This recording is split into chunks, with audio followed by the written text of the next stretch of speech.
ఈరోజు చర్చకు స్వాగతం.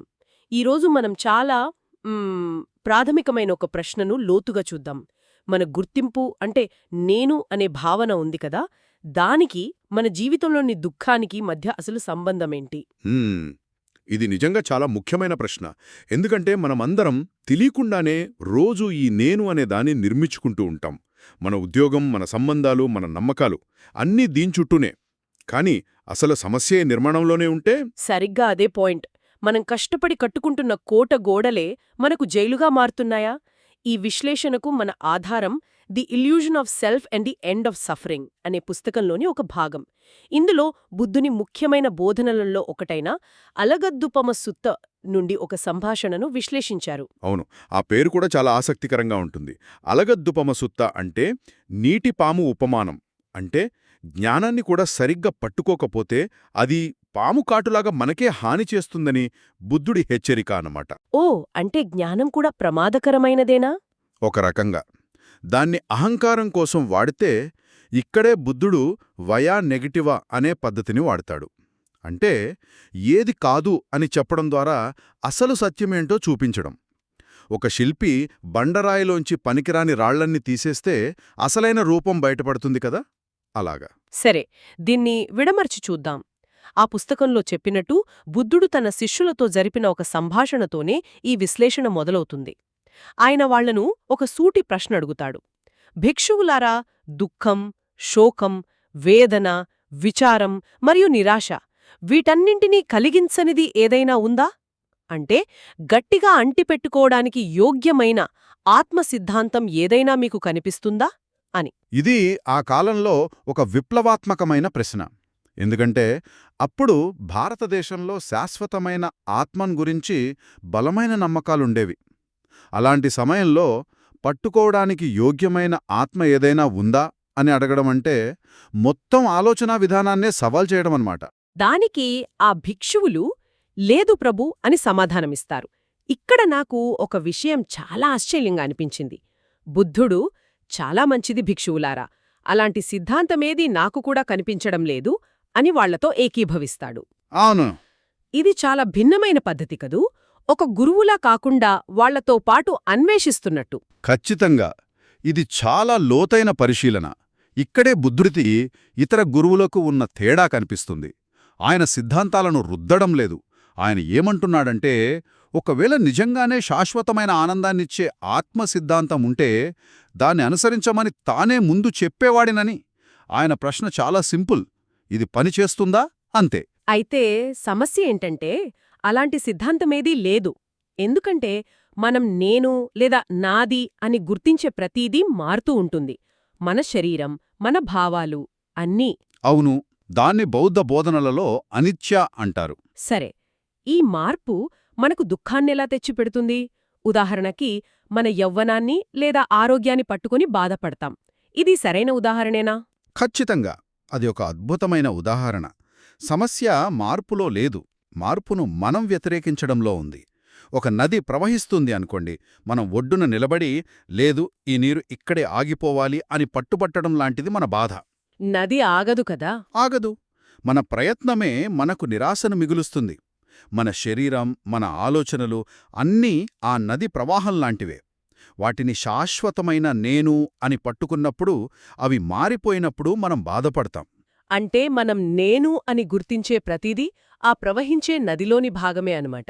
సరిగ్గా ఇక్కడే బుద్ధుడి తర్కం 3 దశల్లో స్పష్టంగా కనిపిస్తుంది. ఇది అనాత్మ అంటే ఆత్మరహిత సిద్ధాంతానికి దారితీస్తుంది. మొదటి దశ మినహాయింపు కోసం వెతకడం. బాధను కలిగించని, మార్పుకు లోనుకాని నేను అనే అంశం ఏదైనా ఉందా అని చూడ్డం. అంటే ఈ జీవితమనే తుఫాన్లో పట్టుకోవడానికి ఒక సురక్షితమైన స్థావరం ఏదైనా ఉందా అని వెతకడం. అవును. ఇక రెండవ దశ మన అనుభవాన్ని నిజాయితీగా గమనించడం. మన శరీరంలోని ప్రతి కణం, మనసులోని ప్రతి ఆలోచన అన్నీ క్షణికమే. నిన్నటి నేను ఈరోజు లేను, ఈ క్షణం ఉన్న నేను మరుక్షణం ఉండను. ఇది కేవలం ఫిలాసఫీ కాదు, మన ప్రత్యక్ష అనుభవం. ఇది అంగీకరించడానికి కొంచెం కష్టమే, కాని ఆలోచిస్తే నిజమే అనిపిస్తుంది. నా ఇష్టాలు కూడా 10 ఏళ్ల క్రితమున్నట్లు ఇప్పుడు లేవు. ఇక మూడవ దశ ముగింపు.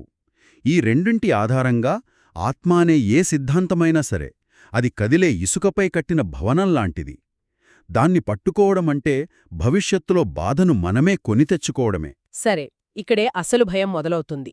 నేను అనే భావనను పూర్తిగా వదిలేయడమంటే మన ఉనికిని కోల్పోవడమా, వ్యక్తిత్వం లేకుండా జీవించడమా? ఈ ఆలోచనే చాలామందికి భయం కలిగిస్తుంది. నేను లేకపోతే ఇక దేనికి అర్థముండదు కదా. ఇది బౌద్ధ తత్వశాస్త్రంపై ఉన్న అతి పెద్ద అపార్థం. బుద్ధుడు మీరు లేరు అని చెప్పడం లేదు. ఆయన చెబుతున్నదేంటంటే, మీరు అనుకుంటున్న నేను ఒక స్థిరమైన వస్తువు కాదు, అదొక నిరంతర ప్రక్రియ. అంటే అదొక పట్టుకునే చర్య అనమాట. ఒక్క నిమిషం. అంటే నేను అనేది ఒక నామవాచకం కన్నా ఒక క్రియలాంటిదా? అద్భుతంగా చెప్పారు. సరిగ్గా అదే. నేను అనేది ఉండటం కాదు, నేను అని అనుకోవటం. అది ఒక చర్య. కాబట్టి మనం ఆ పట్టును, ఆ చర్యను వదిలేసినప్పుడు మనం అదృశ్యం కాము. బదులుగా ఆ పట్టుదల వల్ల కలిగే మానసిక శ్రమ, ఆ దుఃఖం, శోకం, వేదన ఇవన్నీ ఆగిపోతాయి. మన భుజాలపై ఉన్న ఒక పెద్ద భారాన్ని దించుకోవడం లాంటిది. అవును, భారం పోతుంది, కాని మనం అక్కడే ఉంటాం, ఇంకా స్వేచ్ఛగా, తేలికగా. అయితే ఇక్కడ నాకు సందేహం. నేను అనేది ఒక ప్రక్రియ అయితే, మరి ఈ అనుభవాలన్నింటినీ గమనిస్తున్నదెవరు? ఆ కేంద్రం కూడా నేను కాదా? ఇది చాలా సూక్ష్మమైన ప్రశ్న. బౌద్ధ మనస్తత్వ శాస్త్రం ప్రకారం ఆ గమనించేది లేదా చైతన్యం కూడా ఒక స్థిరమైన కేంద్రం కాదు. అది కూడా ఆ ప్రవాహంలో భాగమే. ప్రతిక్షణం పుడుతూ గిడుతూ ఉంటుంది. సినిమా చూస్తున్న ప్రేక్షకుడు కూడా సినిమా ప్రభావంతో నవ్వుతాడు, ఏడుస్తాడు. అంటే ప్రేక్షకుడు కూడా ఆ అనుభవంలో భాగమే కదా. నిజమే. అలాగే మనలోని సాక్షి కూడా అనుభవాల ప్రవాహం నుండి వేరుగా ఉండేది కాదు. ఇది అర్థం చేసుకోవడానికి కొంచెం సమయం పడుతుంది. ఇక్కడ నాకు మూలంలో చెప్పిన ఒక విషయం గుర్తొస్తుంది. బుద్ధుడు ఇక్కడ కేవలం తాత్వికుడు కాదు, ఆయన ఒక వ్యావహారికవాది, ప్రాగ్మెటిస్ట్. ఆయన అడిగేది చాలా సింపుల్ ప్రశ్న: మీరు నమ్మే ఈ సిద్ధాంతం, ఈ నమ్మకం మీ దుఃఖాన్ని అంతం చేయడానికి నిజంగా పనిచేస్తుందా అని. ఖచ్చితంగా. ఇదే మొత్తం బోధన యొక్క సారాంశం. మీ నమ్మకం పేరేంటి, దాని వెనుకున్న తర్కమేంటి అనేదానికంటే అది మీ జీవితంలో శాంతిని తెస్తోందా లేదా అనేదే ముఖ్యం. మీ గుర్తింపు, మీ అభిప్రాయాలు, మీ నేను అనే కథ మిమ్మల్ని స్వేచ్ఛగా మారుస్తున్నాయా లేక బంధిస్తున్నాయా? అవును. ఇది వింటుంటే నాకు నిన్న జరిగిన ఒక చిన్న సంఘటన గుర్తొస్తుంది. క్రికెట్ మ్యాచ్ గురించి నా స్నేహితులతో వాదిస్తున్నాను. ఒక క్యాచ్ గురించి నా అభిప్రాయమే సరైందని ఎంత గట్టిగా వాదించానంటే చివరికి రీప్లేలో తెలిసింది నేనే తప్పని.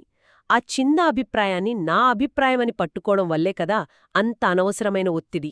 ఇది అద్భుతమైన ఆధునిక ఉదాహరణ.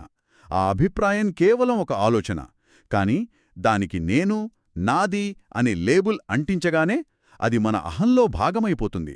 అప్పుడు దాన్ని ఎవరైనా వ్యతిరేకిస్తే వాళ్లు మనల్నే వ్యతిరేకించినట్లు ఫీలవుతాం. ఈ చర్చ కేవలం 2500 ఏళ్ల క్రితం భిక్షువుల గురించి కాదు. ఈ క్షణం ఫేస్బుక్లో మన రాజకీయ అభిప్రాయాన్ని ఎవరైనా కామెంట్ చేస్తే మనకు ఎందుకు కోపం వస్తుందో దానికి కూడా సంబంధించింది. నిజమే. ఆ ఫేస్బుక్ ప్రొఫైల్ కూడా మనం పట్టుకునే ఒక నేనే కదా. అవును. సరే, ఒకవేళ సమాధానం లేదు అయితే, నా నమ్మకం నాకు బాధనే మిగులుస్తోంది అని తెలిస్తే ఏం చేయాలి? ఆ సమాధానం లేదు అని గ్రహించడమే విముక్తికి తొలి అడుగు. ఆ భిక్షువులు లేదు ప్రభూ అని చెప్పినప్పుడు వారు తమ అనుభవం నుండి ఆ నిజాన్ని అంగీకరించారు. అదే మార్పుకు నాంది. ఆ తర్వాత ఆ నమ్మకాన్ని ప్రశ్నించడం, దాని పట్టును సడలించడం మొదలవుతుంది. మన అభిప్రాయాలను ఒక బరువైన కవచంలా కాకుండా తేలికైన వస్త్రాల్లా ధరించడం నేర్చుకోవాలి. ఈరోజు చర్చ నుండి మనం గ్రహించాల్సిన ముఖ్య విషయం స్పష్టంగా ఉంది. మనం రోజూ మనల్ని మనం నిర్మించుకునే నేను అనే కథే మన అతిపెద్ద సమస్య కావచ్చు. దాన్ని వదిలేయడమంటే మనల్ని మనం కోల్పోవడం కాదు, మనల్ని బంధిస్తున్న జైలు నుండి బయటపడటం. అవును, ఇది కేవలం ఒక తాత్విక చర్చ కాదు. మన దైనందిన జీవితానికి ఇదొక శక్తిమంతమైన సాధనం. మనల్ని మనం ప్రశ్నించుకోవాలి. నా ఈ నమ్మకం నాకు శాంతినిస్తోందా లేక మరింత భారాన్ని మోపుతోందా? దీనివల్ల నేను మరింత స్వేచ్ఛగా ఉన్నానా లేక నా చుట్టూ నేనే గోడలు కట్టుకుంటున్నానా? ఇది నిజంగా ఆలోచించాల్సిన విషయం. ఈ చర్చను ముగిస్తూ శ్రోతలు ఆలోచించడానికి ఒక ప్రశ్న: మన రోజువారీ జీవితంలో ఇది నేను, ఇది నాది, నా అభిప్రాయం అని మనం తెలియకుండానే గట్టిగా పట్టుకునే చిన్న చిన్న విషయాలేవి?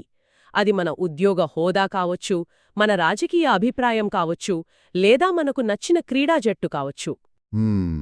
ఆ పట్టును కొంచెం సడలిస్తే మన అనుభవంలో ఎలాంటి మార్పు రావచ్చు? ఎవరైనా మన అభిప్రాయాన్ని వ్యతిరేకించినప్పుడు మనమంత తీవ్రంగా స్పందించకుండా ఉండగలమా? ఆ చిన్న స్వేచ్ఛ, ఆ చిన్న ఖాళీ మన జీవితంలో ఎలాంటి ప్రశాంతతను తీసుకురాగలదు?